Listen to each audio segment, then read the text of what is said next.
is just a huge honor for me today to be podcast interviewing Waqas Jilani all the way from, where are you at? Ann Arbor, Michigan right now? Yes. Right. And how far are you from Grand Rapids? About an hour. An hour? Well, that's the sacred center of dentistry. That was the first city to adjust their fluoride in their water to 1 part per million, January 20th, 1945. Oh, wow. That should be the All Saints Day of dentistry. You are a healthcare consultant. Yeah. He has a bachelor's degree in biology and society bioethics from Cornell University and a master's degree in healthcare administration from Clark University and the University of Massachusetts Medical School. He is a diplomat of the American College of Healthcare Executives and is the vice president of the Cornell Alumni Association of Michigan. He is a frequent speaker, writer, and activist for male survivors of domestic violence and has spoken about male survivors at many forums, including local university, media outlets, local and domestic violence groups. Ryan, please don't tell him any of your stories. Mr. Jilani has been studying martial arts for over 20 years. He also enjoys volleyball, yoga, and spending lots of quality time with his 2 children, Aleena and Aydaan. Your bio is just incredible. I mean, I actually like your. I should have put on your LinkedIn profile. I mean, you really have an outstanding career. Tell your keep your bio going. Tell my homies what you've done in dentistry. Well, I mean, I wound up actually here because I got recruited from the Washington, D.C. area because I was doing really well out there to run a chain. And I didn't know this at the time, but they were going to try me for 6 months and then they were going to shut down the whole region. And so I was there for 3 years. It grew tremendously. And from there, what happened is all these other dentists started calling me saying, can you help us? We see all these amazing things going on. Everyone hated going there. And now they want to work for you. You know, now they want to work for you guys. So what's going on? Can you help us? And initially I couldn't. And then eventually I said, why not? And I started my own consulting company. And I've been doing that now for about 8-9 years. And it's going. And which you have 2 websites. So if my homies need help running their practice, should they go to www.docpma.com or brightsidedental.com? Yeah, they should go to docpma.com. Brightside Dental is actually my partner's website, and they have 14 offices, and they've done about $100 million in dentistry in the last 5 years. So they're very, very productive as well. Well, let's start there because Socrates said 500 BC that humans only have 2 emotions, greed and fear. And right now, corporate dentistry taking over the lifestyle of the independent practitioner, that's the biggest fear in dentistry. When I got out of school 30 years ago, the biggest fear was going to be capitation. And, there's always the fear of the moment. What is your view of corporate dentistry? How big is it today? How big will it be in 20 years? Will we all be working at McDentals in 30 years? Well, hopefully not. There's been a growth definitely in the last 5 or 10 years of corporate dentistry. I used to work for a corporate dentistry. I had job offers to run large sections of dental management companies. Which one did you work for? I was working for, now it's called Dental One Partners, but it was Dental Care Partners, Sears Dental. They've had different names through different. So what did Dental One start at? Did Dental One start at Sears? They originally started as Sears Dental, yeah. Sears Dental. And then they turned into what? Then they merged with Dental Works. They merged with Dental One Partners in Texas. And now it's over 100 offices. And you know what? I had my office manager, Sandy, retired after 20 years. She left me just because her daughter wanted her to babysit her new only grandchild. How rude is that? Can you believe she traded me in for a granddaughter? Some people, I can't believe it. But what I did is I specifically, my office manager used to run 90 offices at Dental One. It's like, why would I want, it's the most fertile ground for head on. I mean, most dentists can't run their own office. And when you bring in someone who used to run 4, 5, 10, 50, 90, their systems it's like hiring a Mercedes Benz. When people say they don't like corporate, well, all companies have staff turnover, employee turnover. Mm-hmm. And I think one of the smartest things is to headhunt people that understand all those systems. Imagine if you're in Arizona and you were able to hire the Arizona director for Heartland Dental. I mean, holy moly. So anyway, but sorry. So Yeah. you were with Dental One for how long?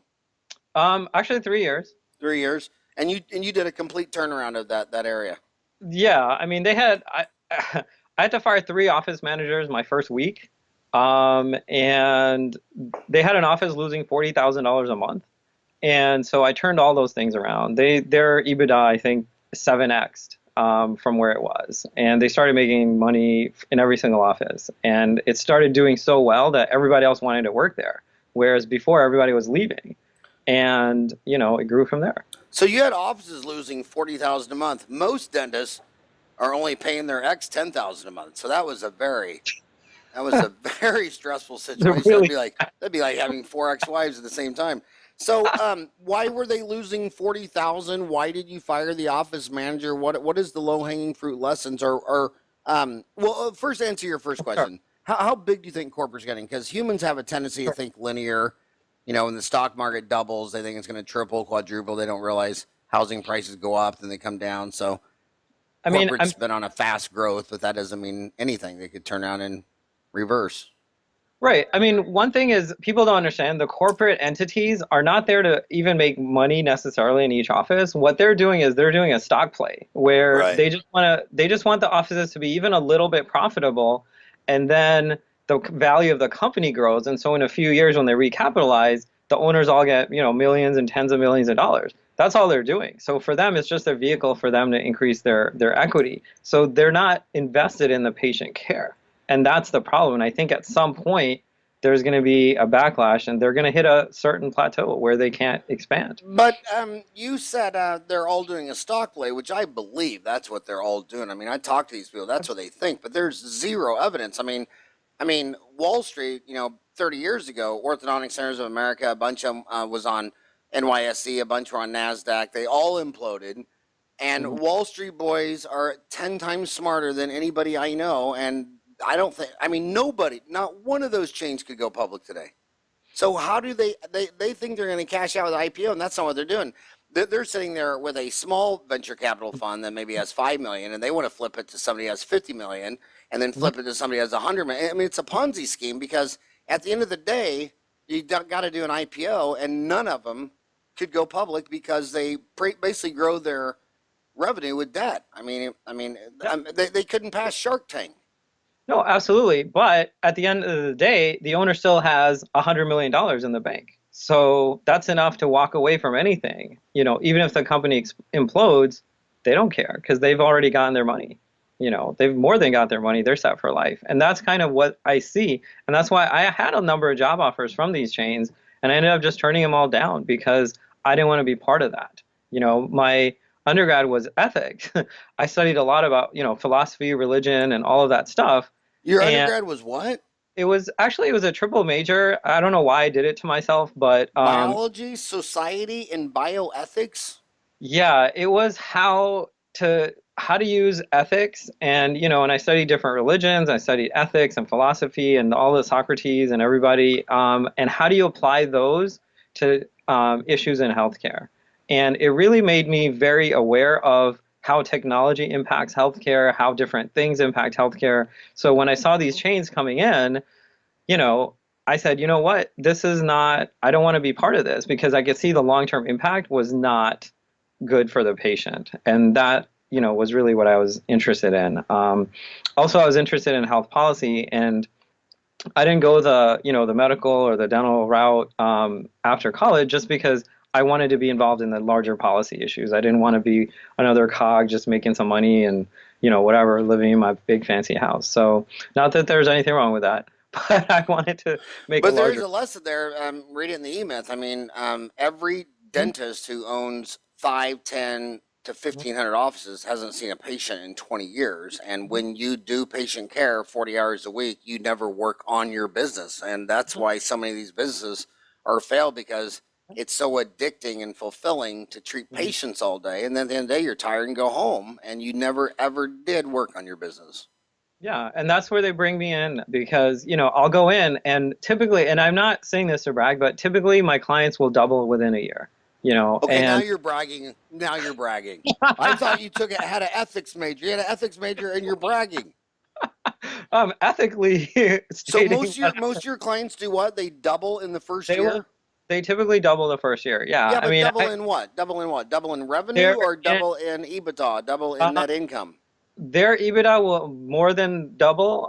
Sometimes it will, at least 50% EBITDA increase. The revenue will increase. It just depends. Some of them are set up differently, and there's different ways that I know how to make those happen. Like I printed out some graphs just in case. Wait, explain EBITDA though to the dental students. There's a lot of kids in Okay. dental school listening to So this stuff. basically, yeah. So basically, what happens is when someone comes in and you bill out $100, if you're using a PPO, you're only going to get $70, and then you've got to pay your assistant, your manager, your lights, your rent, everything. So EBITDA is your earnings before interest, taxes, depreciation, and amortization. That's what you have left in the bank after you pay everybody. And as a business owner, unfortunately, that's what you have left. But you gotta slow down. There's a it's 30 and under who listen to the show. Okay. You said earnings before interest, taxes, depreciation, amortization. Why is that? Explain to them the balance sheet number that what those line items are. Okay, sure. So basically, what happens is on a balance sheet, or actually on a profit and loss statement, you'll have money that comes in. And so, say for a month you made, $100,000. That would be a really good month for some people. And of that, you're going to have some write-offs. You're going to have some other things you have to pay, like taxes. There's some accounting things you have to do with your equipment in terms of depreciating it over time. That's just how the government accounts for stuff. So you're paying also interest, maybe you have a bank loan on your business. So you have to pay those. It's basically a lot of all of your other expenses also flow through there. So anything else that's a business expense all gets taken away. And then what you have left, you then have to use that money, and then you have to pay taxes on that money. You have to pay, if there's interest payments, that gets off of there. The depreciation is on your equipment. It's basically an accounting thing. And amortization is the same thing as if you buy a large piece of equipment like Cirac, you may not expense it in 1 year. You may expense it over 3 or 4 years. So it's basically how much money you have in the bank. And the only reason I bring this up, kids, is because that whole EBITDA at the end of the day, it's because the United States IRS tax code is 74,608 pages long of just crazy insanity bullshit. And you'll go get a CPA, and your CPA will just help you navigate all that interest, taxes, depreciation, amortization. It's crazy, but that's not how you run a business with a statement of income, a profit and loss, a P&L. You run it with a statement of cash flow, a balance sheet. What your asset is, balances what you liabilities you on it, the equity you have in on it. When you start to go your number, I mean, it's cash in, cash out. I wish all these dentists would pay attention to their statement of cash flow. And 99% of dentists that I know, if they use a CPA that only does 3 or 4 dentists, they don't even give them a statement of cash flow. But every No. dentist I know that goes to a firm that just specializes in just dentists only, they know their numbers. But if you're just using a CPA for the IRS and your taxes, you're getting tax accounting advice. You're not getting any managerial accounting advice. And these corporate entities, they know their number because they're not running 50 offices on the over-the-counter Dentrix or EagleSoft. I mean, these guys have enough scale to have full-time accountants.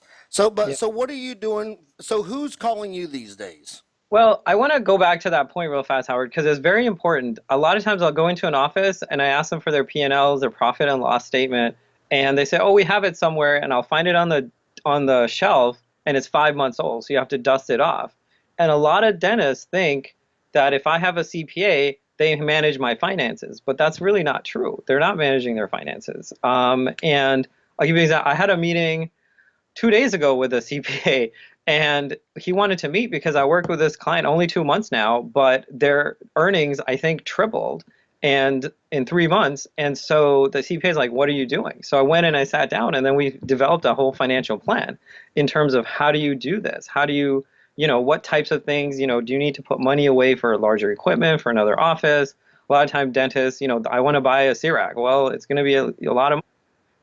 And so they don't have that planning in place. I want to pay off my student loan. I'm sure that's a big issue for a lot of your clients. I've worked with CPAs and bookkeepers, and had dentists pay off their student loans, pay off their businesses, and do very well, buy 5 more offices. So your website is Doc PMA, and the PMA is Practice Management Associate. So your Doc, D-O-C, PMA.com. What do my homies find if they go to docpma.com? What are you doing for dentists? Well, what it is right now is we have some general information, but one of the best things that we do is I'll talk to anybody for free. If they have a question, especially the newer dentists, and I was going to mention this on your podcast, a lot of times I get calls from new dentists. We just graduated, they have a job offer, and they call me because they don't know how to evaluate it. They might be getting thrown a $40,000 sign-on bonus. They might be getting, different things, but now they have to move to middle of, Kansas somewhere. And so, I mean, that's true. That's what's going on. That's where I was born, Wichita, Kansas. Okay. So anyway, so I'll talk to them and I just give them advice because I'm also recruiting dentists. So the hope is that if they get out there and I have enough contacts that when they're looking for another job, they'll come back and they'll work for one of my clients and do really well. So on your website, there's a button, yes, I want a complimentary one-on-one strategy. Mm-hmm. What is that button for? Okay, what that button is any existing dentist who's out there and they need some help. A lot of times I come in and their dentists have been there for 20 years, 30 years. They're just grinding. Every year they have to take more PPOs. They're taking Medicaid. Their numbers are going down. I think even you talked about this in some of your podcasts. The staff want raises every year, and so their margins are just shrinking.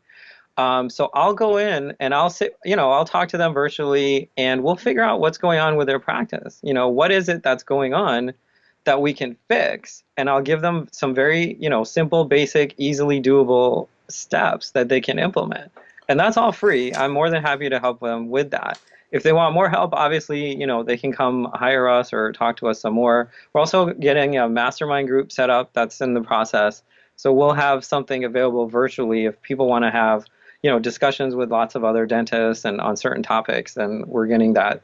We're in the process of that along with online So courses. I want to go first to demographics because once there's a change in demographics, the business model is going to change. Mm-hmm. Every generation thinks the next generation's all different, and a lot of people that are my age, 55 and over, say that the 30 and under millennials, they don't want to own their own business. They just want to be an employee, clock in, clock out. True or false? I mean, I think that is false because I talk to a lot of new dentists and they want to start their own practices. They don't want to work for these chains. A lot of them, unfortunately, are stuck. They have, a $400,000 student loan. How are you going to pay for that? How are you going to buy a house? How are you going to? But you can't pay off a $400,000 student loan working at McDonald's. And if I go be an associate, I'm just a high paid chef. But if you got $400,000 student loans, you have to go out and buy a $750,000 practice to generate enough cash flow to pay off that practice and your student loans in 10 years. I mean, don't you think if you use other people's money to get to $350,000 in debt, you got to use other people's money to get to $1 million in debt to pay it back in dentistry? True or false? Right. Yeah, no, I 100% agree. I've got a client right now. We're opening a new office and he's, got $700,000 in debt to do that. But, we've got plans in place, we've got marketing in place that he should be up and running in no time and then he'll be profitable. So what are you coaching when a kid comes to you and they got high student loan debt? How long does it take for all the banks will finance them? What is in your experience? Well, I mean, typically, are you talking about for an office? Yeah, to buy a practice. Yeah, to buy a practice, it's usually 7 years. The lending guidelines. You mean the loan is 7 years long? The loan is seven to 10 years sometimes. But how long does a kid have to be out of school before they're getting financing in your neck of the woods? Well, it depends because we have relationships with local banks and with their VP of lending. So in fact, this guy, he was only approved for 500. We got him an extra 200,000. 10 years ago, banks were doing 110% loans. You just had to graduate with your piece of paper and they would give you a loan to buy your business. But with the whole banking debacle, they've really tightened up. So you typically have to come in at 20 or 30% down where we are right now, or partner with somebody, which makes it really tough because they don't have any cash. They're just graduated and they have a huge debt. Yeah, it really depends on where you live. The United States is too Hmm. big of a country to even use the term United States of America. I mean, just like no one used the term EU because nobody compares Germany to Greece, but Hmm. many regions of the United States, 2 years out of school, you can get a signature loan for 750. Hmm. Just depends on where you're at. So they come out of school, high student loan debt. Do you think there's a lot of people out there trying to renegotiate the student loan debt, refinance it? Do you see a lot of that? Is that a big I don't return? I don't see them doing that, mostly because they don't know how. I know there's been a lot of changes, and there's still a lot of changes going on with student loan debt. I just know that they come out and they're just looking at this huge debt, and they're just really worried. And that's a huge incentive for them to go with these chains. And that's where we try to like get involved and help them. And when you see these contracts where they give them signing bonuses, what's the catch? I mean, why would a chain give you a 10, 20, $40,000 signing bonus? What are they getting you to try not to think about in the contract? Well, I've seen that. I mean, you're stuck with them for a minimum, 2, 3, 4 years. You're also going to a rural area, middle of nowhere, and where they can't recruit any dentists. But the problem is, once you get into that contract, they now own you. Now you have to do the dentistry the way they want it. And if it's certain chains, all they want to do is high volume dentures. Everyone gets a denture. Everyone gets a $5,000 treatment plan. And if that is not, you're not ethically okay with that, then it's going to be a challenge and you're going to be upset. And I've Yeah, had conversations with people, you know. and a lot of my friends are CEOs of some of these major chains and are big fans of the show. And bottom line, like you, you can't kill these kids' morales. Like they'll say something like, everyone has to have a fluoride treatment afterwards, Mhm. and it's not covered Yep. by insurance. A $15 copayment. Okay, that Mhm. might mean that on 8 times a day, some lady loses it on you and doesn't want the fluoride, and so for $15, 8 times a day, you have to deal with some upset patient. You know what I mean? I mean, Mhm. some things are better theories than in reality, and some of these great associates have left some of these big corporate dental offices just for little policy things that they don't believe in. Mhm. I have a client right now. He was a partner in a chain. He had 3 offices and he left and he's starting his own thing. And I've had that many times. I've had regional managers, dentists of dental chains come to me and say, we want to start our own office. And, we get them $1 million and get them up and running. So, I mean, I think at some point you hit a ethical dilemma and then they leave. So, And the other big issue is there's all these old guys selling practices that when they came out of school, there's only 50 kids in the class. hmm. Now the kids coming out of that same dental school, there's 100 in the class, and there's six more dental schools than there was back in the day. So Hmm. it's really a seller's market. I mean, in some of these towns, like especially California, Arizona, you list your practice for sale, you get 4 offers today, and 2 of them will be above market price. So it Hmm. is real. Do you see it as a seller's market where you are at too? That's actually very interesting because I mean I've been out in that area and I've worked with people out there. Over here, especially in Toledo, which is about an hour south of here, it's very much it's actually really hard to sell some of your practices. And so some of the chains will come in and buy them up if they hit certain criteria. So I've been involved in that. And I mean, the greater Detroit area is different. I mean, there's a lot more dentists up here, but any of the rural areas, you've got all these dentists that are retiring, and there's not enough people to come in and take over those practices. So that's what I was saying is that's why these chains are setting up in these smaller towns because they know that they can dominate. I have clients where they're the only dentist in town, but they do fast. It's the single biggest error these kids do. They borrowed a third of $1 million of other people's money, Hmm. and then in supply and demand, they want to go right downtown Chicago, Scottsdale, LA, where nobody needs them. Yep. And a lot of them are married with kids, and it's like, why would you want to raise your kid out there in the rural where they can ride a motorcycle and a mini bike? Like my kids would go to grandma's farm. You could walk out her front door with a 30-06 and shoot it all 4 directions, and you could hit anybody. I mean, they go out there where there's no other dentist, and they crush it.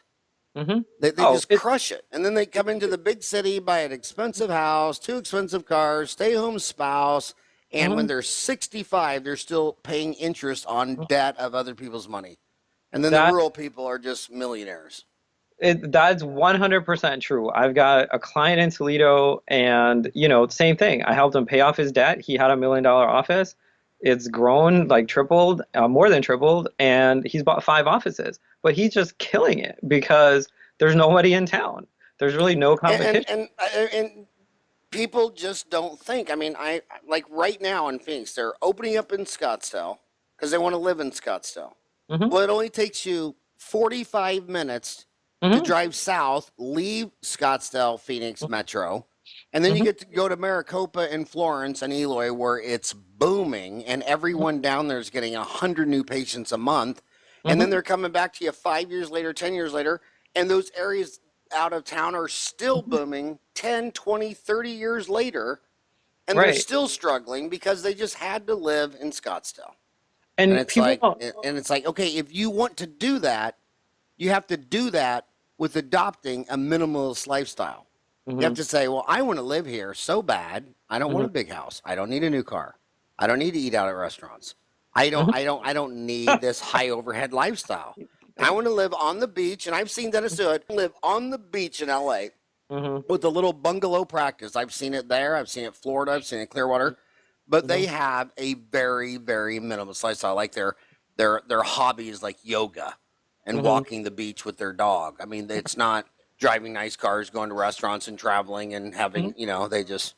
So if you're going to go where you're not needed, you have to be a minimalist. But if you Right. just want huge cash, you got to go rural. And I agree 100%. Like I'm 45 minutes from Toledo right now, and if you go there, you want to buy a 3,000 square foot house, it'll cost you about 300,000. Whereas you go to New York City, you can't even get a one bedroom apartment for that much. And that's just like amazing but people don't realize it. And most of the time you're at work. It doesn't matter where you are. If you really hate the commute, they've got self-driving cars coming. You just sit there. I have a client like former client, he just says, I just take a nap and my car drives me home. I just have to hit the steering wheel every few minutes. Yeah, And that, I think driverless cars is going to be a game changer because who cares if you have an hour commute Mhm, out of town to a rural practice if you're in basically a box and you just go crawl in bed or you sit at a desk and do your email or mhm. if there's no stress of driving and changing lanes and all that crap. I think this is going to be a big game changer. I think it's going to really change how people live. I think a lot of people are gonna some might be 2 hours. Because imagine this: imagine you're at home with the wife, the kids, everybody's bothering you, you can't get anything done at the computer. But then when you go to work, everybody in the next cubicle is coming over and talking to you and telling you everything, blah blah blah.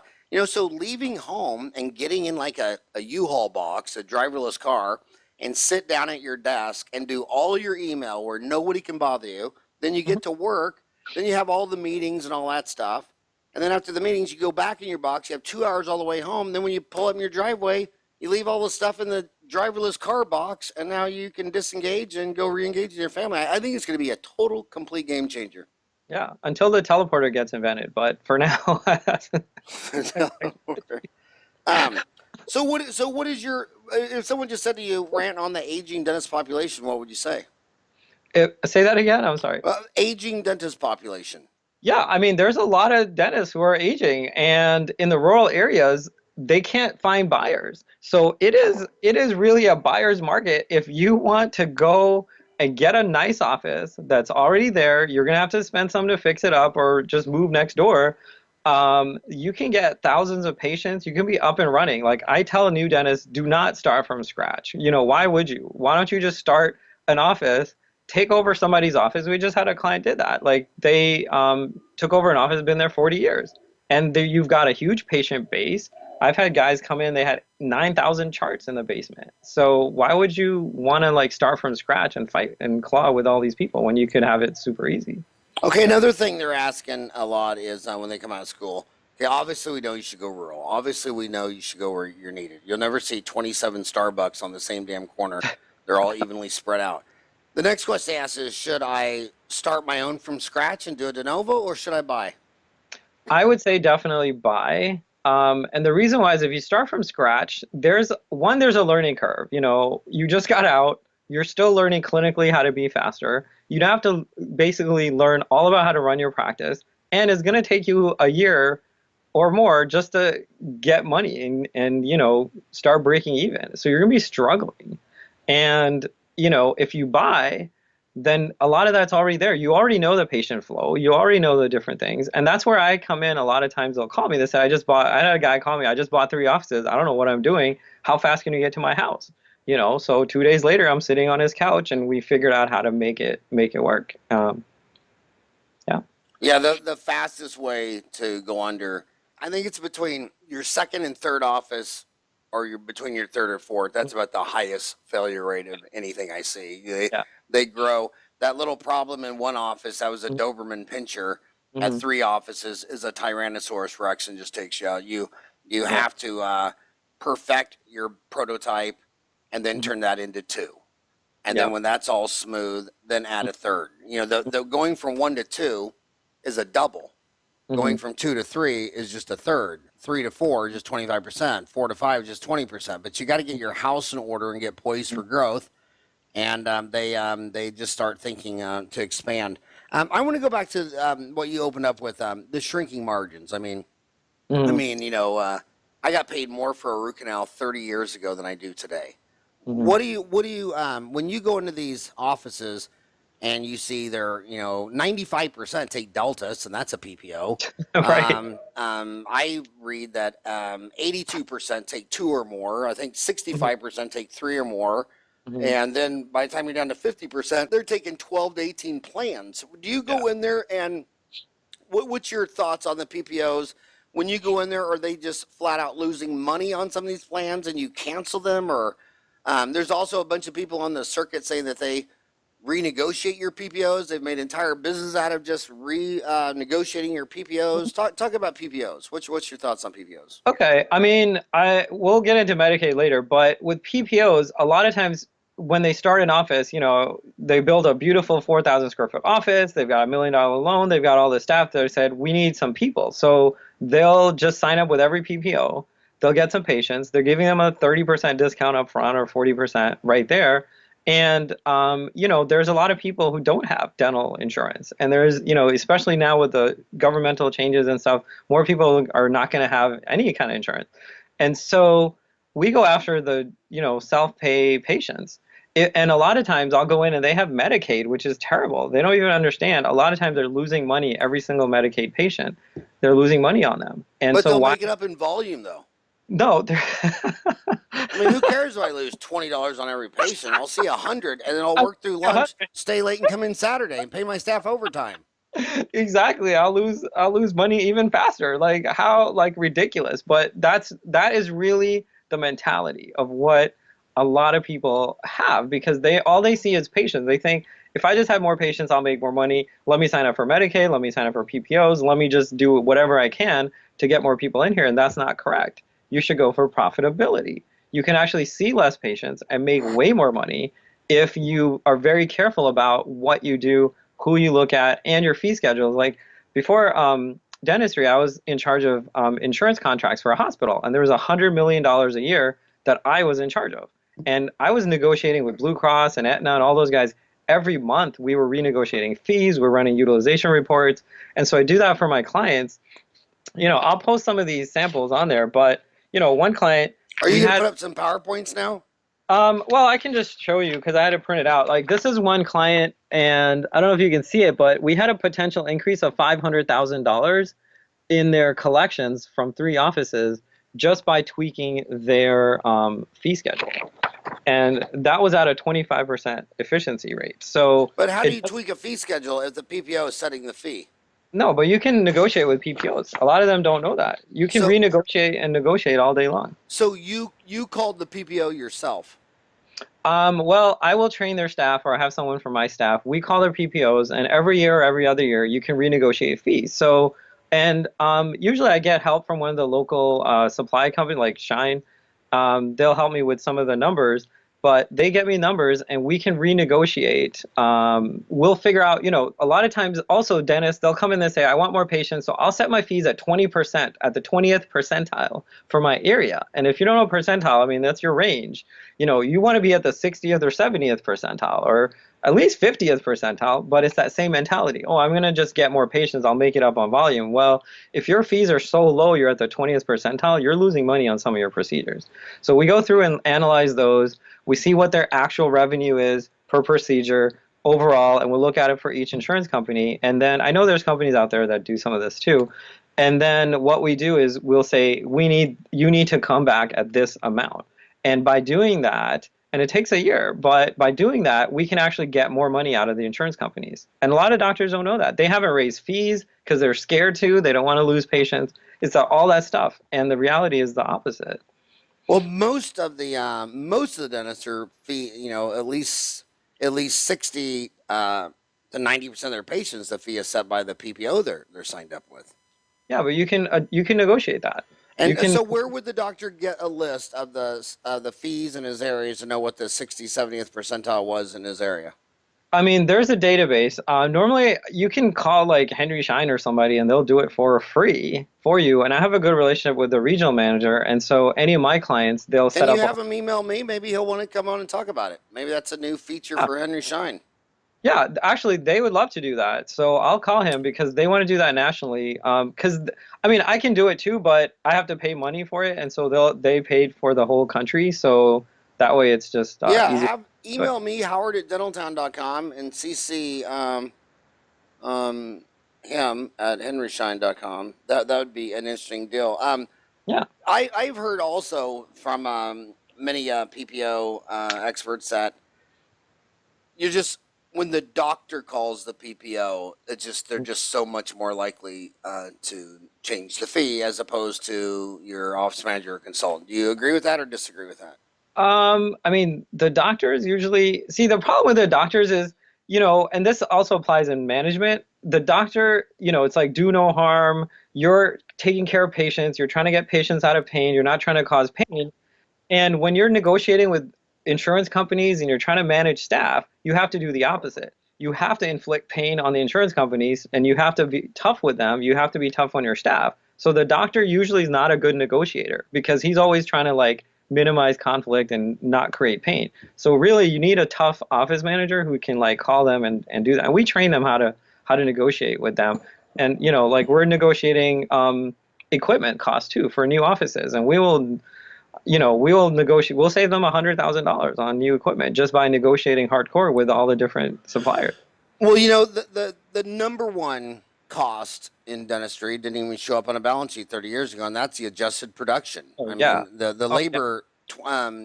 What do you think labor, lab, and supplies should be in your opinion? I mean, labor, if you can keep it like a lot of times I'll go in and there'll be a higher than 50% on the labor. 50%, including the doctors.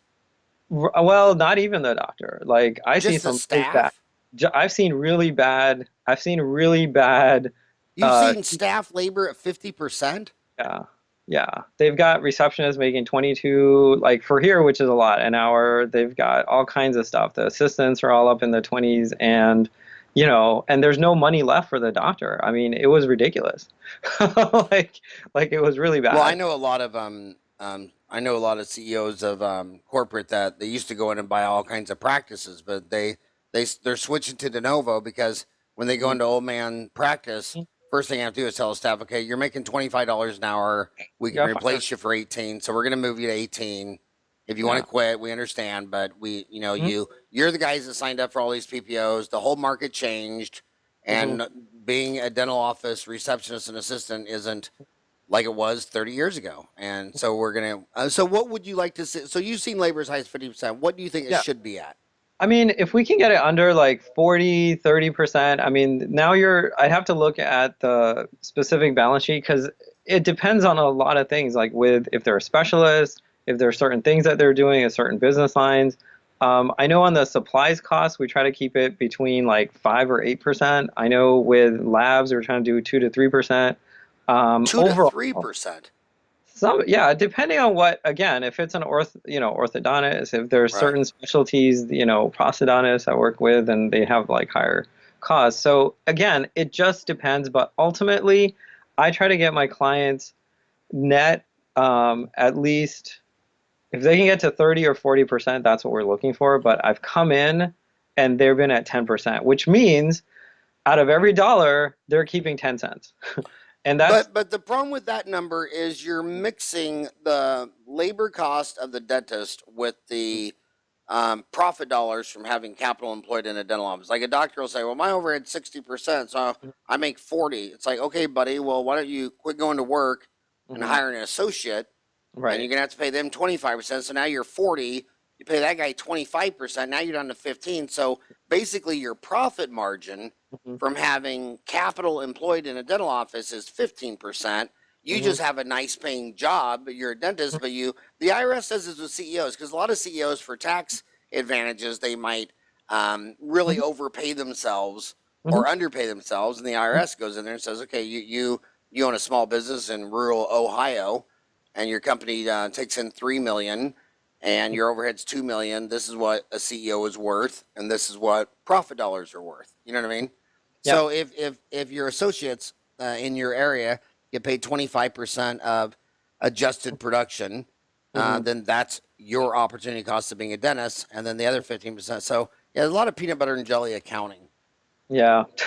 And that's why I also want to tell you when you go to your study club and you're feeling all bad because the guy across the table is for you saying what his numbers are, and you're like, oh, mine are horrible. Trust me, there's Mhm. not a 1% chance that any number that came out of that guy's mouth is correct. Like a lot of them, they paid off their land and building. So I Yep. say, oh, 50% overhead. Well, dude, you have a land and building. Isn't there costs in that? I mean, if we took you out of there Mhm. and rented out that building, what would the market value of that rent be? It'd be $5,000 a month. So Mhm. you don't have 50% overhead because you're living in some fantasy bubble that the building was made by the Tooth Fairy, and you'd have to charge yourself rent. So Right. that's why you need. Do you like any of these specialized accounting firms? Say that again. Do I use them or do I Do like? you recommend to your clients any of these specialized accounting firms that only do dentists? Yeah, I mean, we have some local ones and they work with a lot of dentists. I mean, they're better, they're more familiar with, the different expense items. But again, if the dentist doesn't understand a profit and loss statement, doesn't understand the CPA is not going to make their financial plan, then there's limitations. You have to. That's why I recommend that all people that work in dentistry, Mm. they just buy like one share of every publicly traded company in dentistry, like Patterson, Shine, Danaher, Mhm. Dentsply, Sirona, because then by law they have to send you their Mhm. quarterly for what is Oh it, yeah, 1040, and then yeah. their annual 10K, and you get to read a statement of income, a statement of cash flow, a balance sheet. You get to see their notes. Mhm. And even if Warren Buffett reads the 10K of every publicly traded company every year. Mhm. And when you start reading those, because you'll be interested, you'll see it's your sector, Mhm. and you'll start learning the numbers by just having that little Mhm. hobby. And it's a fun thing to do with your kids too. You know what I do with my kids? Mhm. I bought them a share of like Disney. I just Oh. bought them shares of companies that they use, things they loved, Mhm. and that was pretty good. Oh, yeah, that's a great idea. Yeah. Absolutely. Yeah. How Yeah. old are your two kids? They're 10 and 11, almost 12, a boy and a girl. So, Yeah. yeah. Just find out, if when they're really excited in something, like your daughter, I'm sure she'll love an iPhone.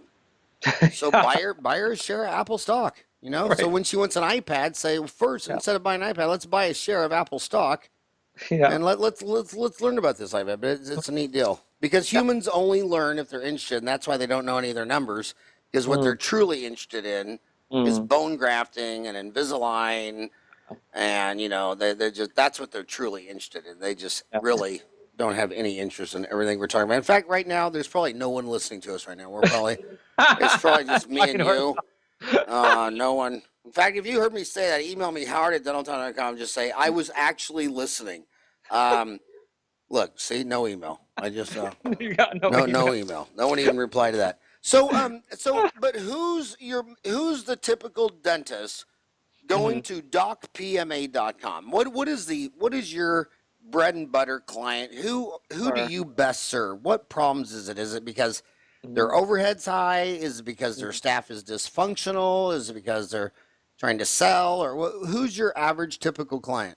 I mean, I have some of the new guys, the new dentists who are getting out, and they don't know much. They want to buy an office, they want to start an office. They feel like they should get a consultant, which is really good because a lot of the older guys just say, "Well, I can do this. I'm a doctor. I know what I'm doing."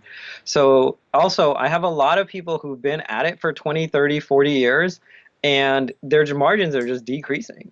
Every year there's more stress. Their staff are all fighting with each other. They don't understand, a lot of things that are going on in their practice. They might have some toxic personalities in their practice, which a lot of times I'll find one or two.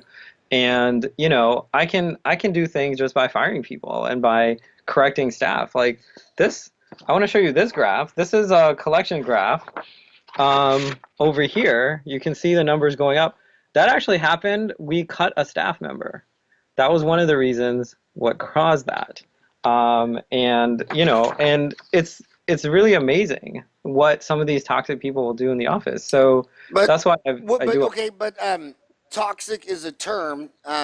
Explain what a toxic person is to right now.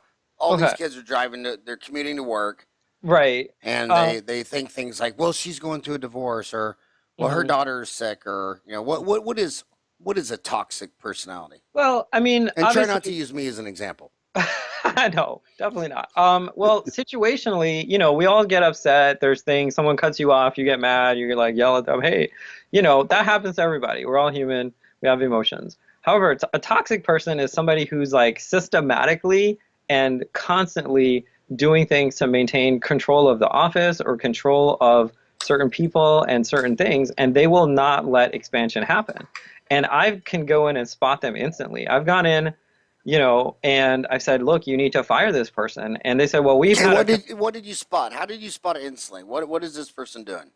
and I'm not tooting my own horn, but a lot of times they'll be very negative towards change because they have things the way that they want. And so if you go in and you're like, oh, he's a consultant and he came to talk, there's subtle cues and there's nonverbal things that they do where you'll know, okay, this person is just not on board, and they're being very passive aggressive. Like that's a lot of it too. They're being passive aggressive. And if you're not Explain an example of a passive aggressive behavior you've seen in a dental office.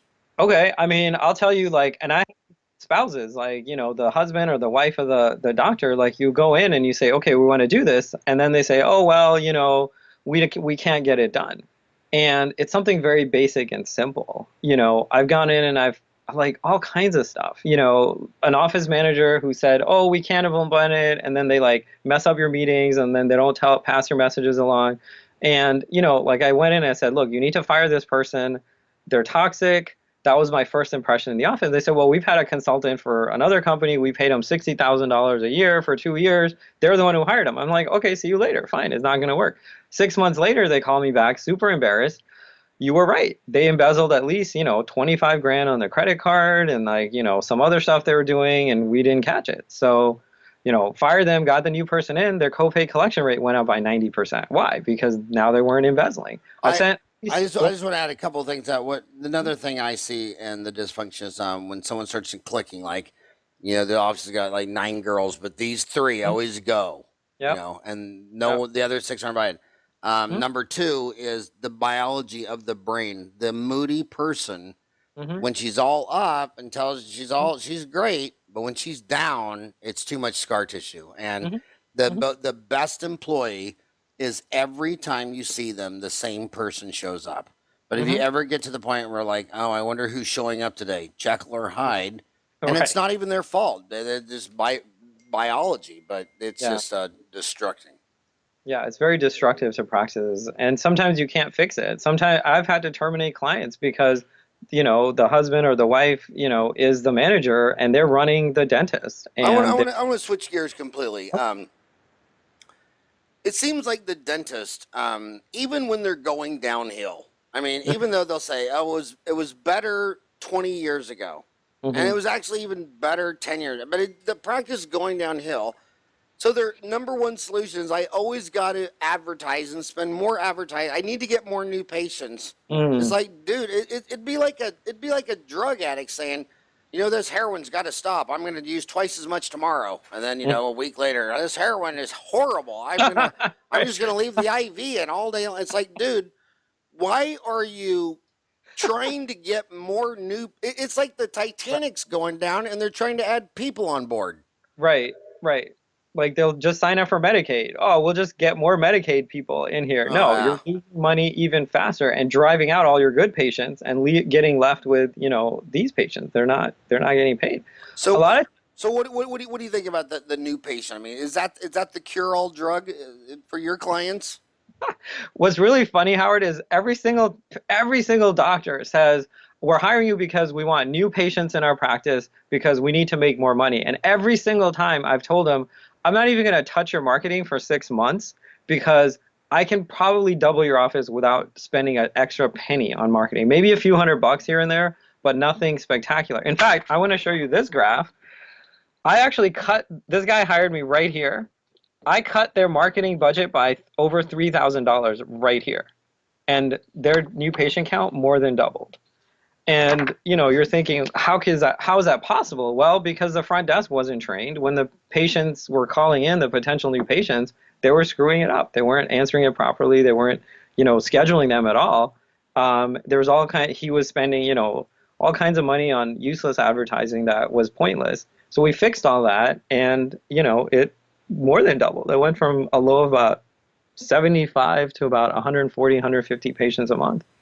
I want to if I ask a doctor, I said, okay, just tell me your numbers. Hmm. He always says, well, I'm bonding my composites at 28 megapascals. I'm cementing my crowns at 24 megapascals, and my implants are screwed in at 10 Newton centimeters. What Yeah. accounting numbers should a dentist be aware of, and what should they know off the top of their head? The metrics that I look at, and they're very simple. There's maybe, five or six. I look at your production, your gross production, okay? Everything you're charging out. I then look at your adjusted production because your adjustments could be 30 or 40%. And that can be reduced by renegotiating your insurance contracts. Then I look at your collection. What is it you're actually putting in the bank every month? I look at your hygiene production, which is what is hygiene generating. I have some doctors, I go in and they're doing their own hygiene. It's all a big, huge mess. Also, I look at something called claims lag, which is how long it takes you to get paid, and it's a calculation I do. But it's a feature of your accounts receivable. Like I've gone in and it's taking them like 100 days to get paid or 200 days to get paid. It's ridiculous that when this other guy that I was meeting, their accountant, he had over $680,000 in accounts receivable, which is ludicrous. If you ever find like a 50-year-old single female dentist and she has like $1 million in her account receivables, will you give me the lead? Yes, I will guarantee that I will pass her I'll call her up and ask her out on a date. and all her information Um, over to you. so production, you like gross production, you like adjusted production, you like collection, hygiene production, claims lag. What else? The new patient count, obviously, that's very important. And then I look at some other numbers. I mean, the doctors don't necessarily have to track all that, but we'll track it for them and we'll put it on, we usually use Google Documents and we can all look at the same thing. But there's certain metrics and ratios that I use. One is the collection ratio, which means of every dollar that you build out, how much did you actually collect? You know, if they're a Medicaid practice, they'll be at 30 or 40. It's like, what are you What I don't doing? understand is that they'll sign up for Medicaid. The first thing they'll say is my overhead's too high, and the ADA says the average is 65%, 2/3, and they'll Hmm. say, well, my overhead's higher, it's 70, and then they'll sign up for Medicaid, which is their 30% of their usual and customary fee. Yep. And I'm Yep. like, dude, you got an A in calculus. Where did that come from? Right. I mean, Right. how did that just happen? They Or have then they'll that. sign up for a PPO. They say, well, I have 65% overhead. So then they'll sign up for a PPO, Mhm. which is 35% less. So I said, okay, so now you're doing free dentistry. Yep. And Yep. then I'll say, okay, if you're going to lower the fee, and that's another thing to use with the staff. You sit there and say, well, Megan, we start taking that PPO because your mom's sister is a teacher and in their school you can get it. So Mm. you asked me to sign up for that PPO, and the fee was a third less. And then Mhm. you asked me, this hygienist, to take Mhm. this one because this is what the policeman and the fireman. So you keep, and then every time you send in a friend, you say, Mhm. Howard, can you do me a favor? This is my sister's roommate's nephew's Mhm. cousin who went to jail together. Can you do her root canal crown for just like half off? Or can you do her crown just for laughy? It's Oh like, yeah. okay, if we're going to do all this stuff, what is this? We got to lower our fees. Can we switch from composite to amalgam? They say no. Well, can we switch from hour-long cleanings to 50-minute cleanings? Or can we do Mhm. cleanings where the hygienist works 2 rooms with an assistant? So instead of 2 $40-hour hygienists, we have a $40-hour hygienist and an $18 assistant. Can we? And they don't want to lower any cost, Nope. but they want to lower. I mean, it'd be like, what if United said, we're going to beat all of Southwest Airlines fees? We're just Hmm. going to lower our fees below Southwest. Well, they Yep. would be insolvent in 30 days. Yep. But so crazy. Oh, because they get back to that mentality of I just need more patients. Somehow getting more patients is going to make me more money, and that's just not true. That's just not true. Well, it's kind of like a fireman. I mean, at the end of the day, all he wants is another house on fire. I mean, a policeman just wants to catch a bad guy. I mean, they do. Yeah. I mean, I can't think of anything that gets me more excited than when someone walks through the door without an appointment, holding their face in severe pain, and then when they get in your chair, they're like in fetal position. You're just like, yes. I mean, that's what you live for, Mhm. and and so they just want to do it. And um, I also want to ask, which practice management softwares do you like better than the other ones? Well, I mean, I mean, do you there's think they're all the same, or do you think some it's easier to run a business than others? I mean, they all have pluses and minuses. I mean, Patterson is the EagleSoft is much easier to use and implement for the staff because it's very icon based, it's very visual. Dentrix can give you better reports. I love reports and numbers and metrics, so I get better stuff out of there. There's still a couple of other ones floating around. It just depends on, whatever they have or whatever they've used in the past. If some kid listening to you saying, "I'm leaving my associate position, I'm going to start my own office from scratch," just tell me, which one would you pick? If you had to narrow it down to one, what would you open with? I mean, honestly, I would tell them to use Dentrix because you can get a lot of reports out of there and you can get a lot more stuff done. What about dashboards? When there's all that stuff in all those softwares, but now there's a lot of companies that just make a dashboard. Mhm. Do you like any of those dashboards? I mean, there's different ways to configure it. I don't like looking at numbers. I mean, I do look at them on a daily basis. We do a morning huddle and we'll track all the numbers on a daily basis with targets. But I look at it on a weekly or monthly basis because I'm looking at the overall growth of the practice. So, do we do better this month versus last month? You could have an off day here and there. So that's kind of what I use. And then, like I said, we make it easy for them because a lot of these managers used to be receptionists 20 years ago, and now they're office managers with zero training on how to be an office manager.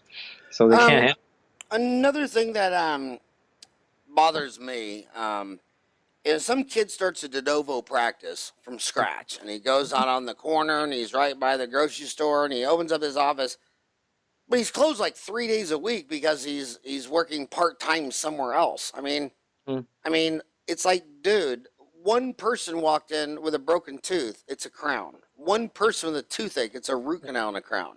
Yep. What do you think about when I'm starting my own practice, but I'm still hanging on to mom, and I'm still nursing 3 days a week across town with a pacifier and a binky? What do you think about that? No, I've hired a lot of doctors for their second job when I was at Sears. Like we were the choice for, I have my own practice, but I just need to work 2 days a week, and we'd hire all of them. I've never, ever seen it work out for the dentist. Like you've got to commit. You got I to, know. and you That's like pick I'm gonna what, marry you. We're getting married, what but I'm always not gonna drop my girlfriend. I'm I'm only gonna gonna keep my girlfriend just in case it doesn't work out. exactly. And they're like, I'm gonna work 2 days a week just to pay the bills, and I've never ever seen it work out No. ever. I always wish Commit. luck, but it Get never. married, start going there, and you just gotta have a work ethic. I mean, when I opened up my office, my hours for the first year were 7 to 7 Monday through Saturday. Yeah, I mean that's great. I was 24 years old. What the hell else was I gonna do? What else would I do? Go home to my apartment? Um, a Yeah. lot of dentists. Here's another pet peeve of mine. Hmm. They have a dental office that's completely dysfunctional and undermanaged and all that stuff, and they think the solution is to open up another offices. So Yep. they'll be in downtown Sioux Falls will say, well, you know how I should fix up my messed up practice on the south side? I Hmm. should open up one on the north, east, and west side. Yep. Because obviously, if I got a second practice, all the problems in my first prototype franchise would be solved. What do you think of that strategy? I mean, that doesn't work out either. And it comes back to basic finances because if you're making 30%, say you're making 20% on one office, if you stayed in that office and you built up that revenue, that would be great. You could add $10,000 a month, which would give you $10,000 additional take home, right? Which would be a 33% increase. If you start another office, you got to go out and generate an additional 40 or $50,000 of revenue before you get a penny. So what's easier? Adding $10,000 of revenue to your existing office or going out and adding $50,000 of revenue to a new office in a new location that now you have to commute back and forth. And you may not have a self-driving car, so that's going to be tough. And I also think the error is they think it's their metric. They want to grow offices and they should want to Yeah. grow earnings. I'll never forget this kid that also comes to for me wanted to come over and talk to me. So he come over to my house and I said, what are you going to do? He goes, well, I graduate next year, but I want to open up one office a year for 10 years. My goal is to have 10 offices at 10 years. Hmm. It's like, dude, your goal should be to grow earnings. You should have said, I want to make $1 my first year, and I want to grow earnings at 15%. I mean, you're growing units of dental offices. That's not a currency. That's not liquidity. That's wrong No. metric. So this is Dentistry Uncensored. I can't believe we've been talking for an hour, but this is Dentistry Uncensored. We're in overtime. Cut to the chase. What does it cost to hire Waqas Jilani? Well, it depends. It depends on the office. It depends on the layout. Sometimes we'll do a percentage deal, but typically the clients will pay anywhere from 30 to 60,000 for the year. It may take more than a year. Typically, take a year, year and a half. But most of my clients will make that money back within the first like 3 to 6 months. So So I've never, you're $30,000 to $60,000 a year. Is yes. that a lump sum? Is that a monthly? Is that a contract? Is that we just date each month? It is a contract.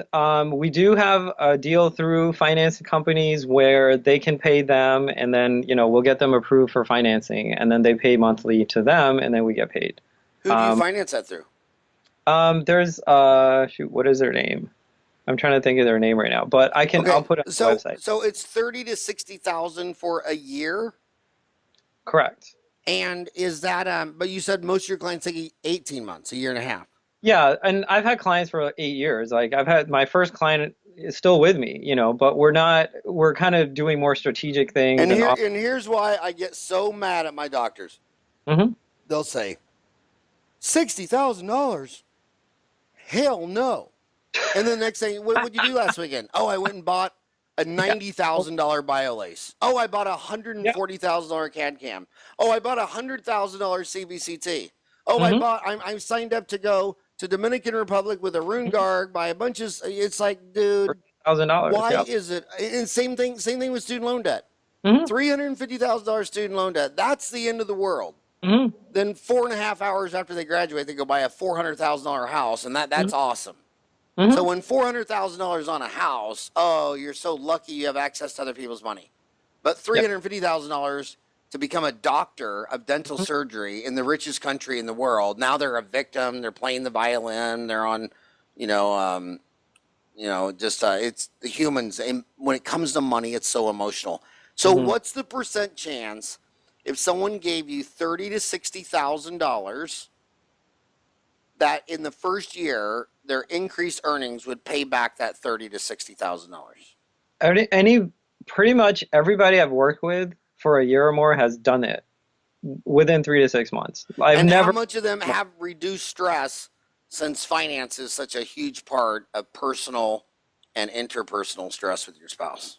The stress level goes down immensely. Yeah. I've had people start taking And family. why do you think the dentist can't do the painful stuff, talk to the staff, show them the numbers, do the stuff? Why do you walk in there and do it so effortlessly? Is it because you're a sociopath and you don't have feelings? Why, or do you just think you're what? I mean, dentists will always get on Dental Town and they'll Hmm. be bitching about one of their staff members. And I Hmm. always see it as this misdirected communication, like, why are you posting on downtown?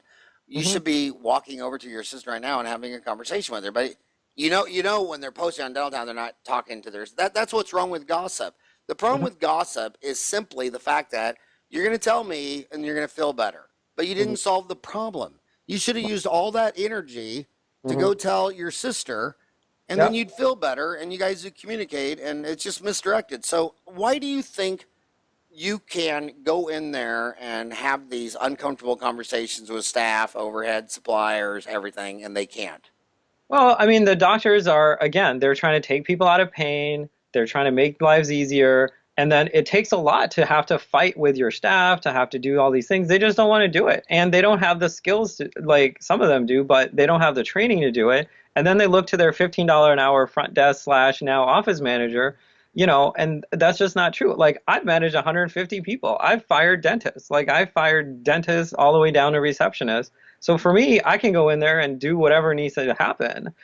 I told 22 doctors in a staff meeting one time that if they didn't stop talking to patients about money, that we're going to take it out of their paychecks. And they all stopped.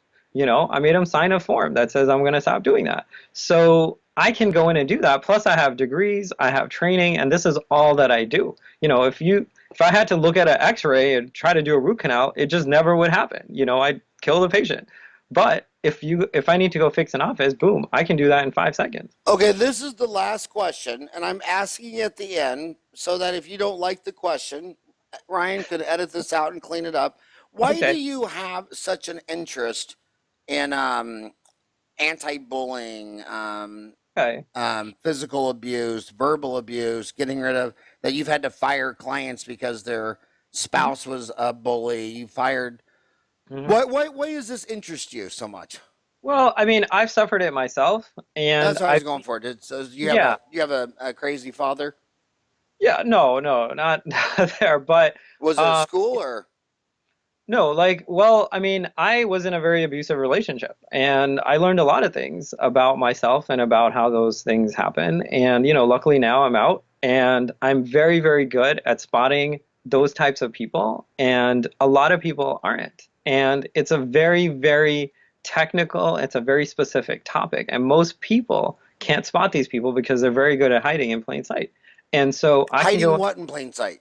they're hiding the fact that they're passive aggressive and that their ultimate goal is, whatever benefits them instead of the practice, and I've had huge fights with, spouses or other people of clients because they're really restricting the practice. And a lot of people don't realize that that is going on. And so I think that I have actually a very unique perspective that most people haven't had. And so that's why, I've lectured about it, like Wayne State University School of Social Work. I've lectured other places. I work with other local and national organizations speaking in general about it, but also specifically with my clients, I'm able to bring a perspective that can identify certain key toxic people and get them out of the office.